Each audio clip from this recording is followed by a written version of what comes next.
আমাকে যদি কেউ জিজ্ঞেস করে তোমার প্রিয় খাবার কি, আমি বলবো বিরিয়ানি।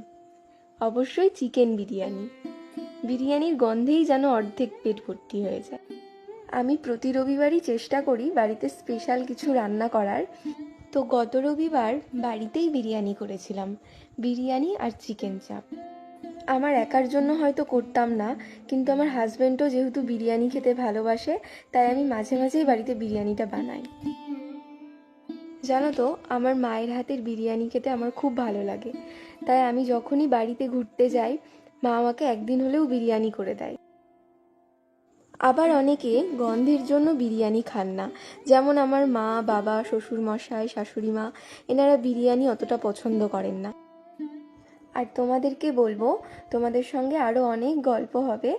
তোমরা ভালো থেকো, সুস্থ থেকো।